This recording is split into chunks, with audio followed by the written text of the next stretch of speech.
اور وہ سامنے ہے مقبرہ لالا رخ، اس طرف ہے مقبرہ حکیمہ، یہ والا مقبرہ حکیمہ، اور آگے یہ والا مقبرہ لالا رخ۔ السلام علیکم ورحمۃ اللہ۔ آج میں جس تاریخی مقام پر آپ کو لے کر آئے ہیں وہ ہے شہزادی لالا رخ۔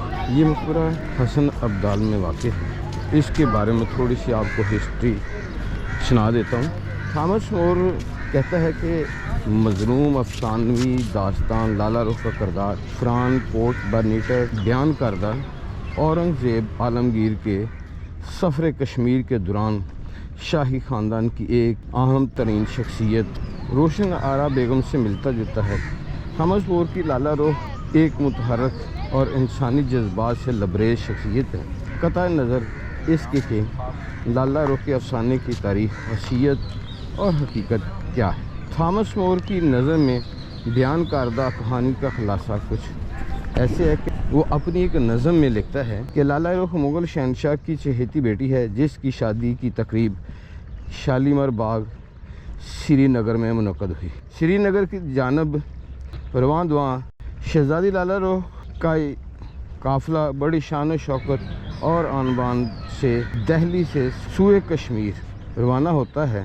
راستے کی چند منزلوں کے بعد شہزادی لالا رخ اکتا جاتی ہے۔ اس کی اکتاہٹ دور کرنے کے لیے قافلے سے ایک خوبصورت اور خوش گلو شاعر کو تلاش کر لیا جاتا ہے اور اس سے کہا جاتا ہے کہ وہ شہزادی کو اپنی نظمیں سنائے اور اسے رقابت مہیا کرے۔ وہ شاعر شہزادی کو بڑے ترنم اور شور سے نظمیں سناتا ہے۔ شہزادی اس کی وجیح شخصیت، اطوار انداز، خوش اخلاقی اور خوبصورتی کے سامنے اپنا دل ہار بیٹھتی اور اس کے عشق میں گرفتار ہو جاتی۔ عشق پر زور نہیں، یہ وہ آتش غالب ہے کہ لگائے نہ لگے اور پچھتائے نہ بنے۔ عشق ایک ایسا جادو ہے جو سر چڑھ کر بولتا ہے۔ یہ میرے سامنے شہزادی لالا رخ کی قبر۔ چند ہی روز میں شہزادی کی حالت غیر ہو جاتی ہے۔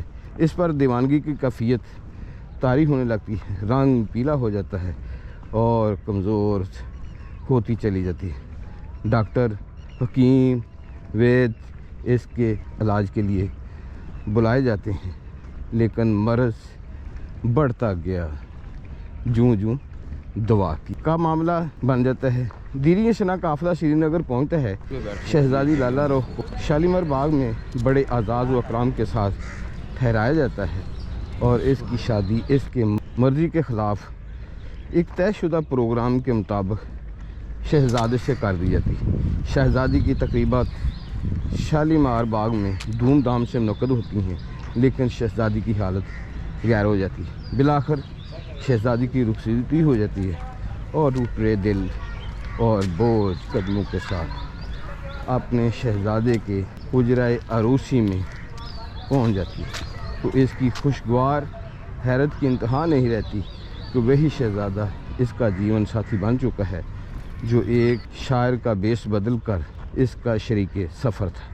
اور اہل مغرب لالا رخ جیسی شاہکار نظم کے لیے کس درجہ مضطرب تھے کہ اس کا اندازہ اس بات سے کیا جا سکتا ہے کہ مشہور پبلشر لانگ مین نے تھامس مور کو کتاب کا آغاز کرنے سے پہلے ہی ایک خطیر رقم دے کر کتاب کے حقوقت اشاعت اپنے لیے محفوظ کرا لیے تھے، نہ کہ اس کی اشاعت سے وہ بے پناہ۔ اسی طرح ایک اس کارنر پہ اور پھر ایک اس کارنر پہ اور پھر اسی طرح ایک اس کی کارنر پہ، یہ چاروں طرف اس کے روم بنے ہوئے مالی فائدہ اور شہرت حاصل کر سکے۔ 1817 سے 1880 تک یہ لانگ مین کے حقوق اشاعت ختم ہوئے تو اس کتاب کی لالا رخ کی شاعرہ بھی تھی جس کے شعر کے بند کا ایک ترجمہ کچھ یوں ہے: کون ہے جس نے کشمیر جنت تنظیر کے بارے میں نہ سنا ہو؟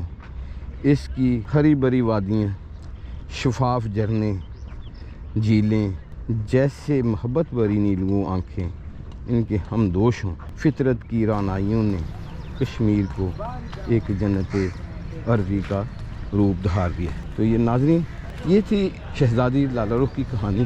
یہ مقبرہ تو شہزادی لالہ رخ کے نام سے منسوب ہے۔ اگر دیکھا جائے تو یہ ایک افسانوی داستان ہے۔ لالہ رخ کا اس مقبرے سے کوئی تعلق نہیں۔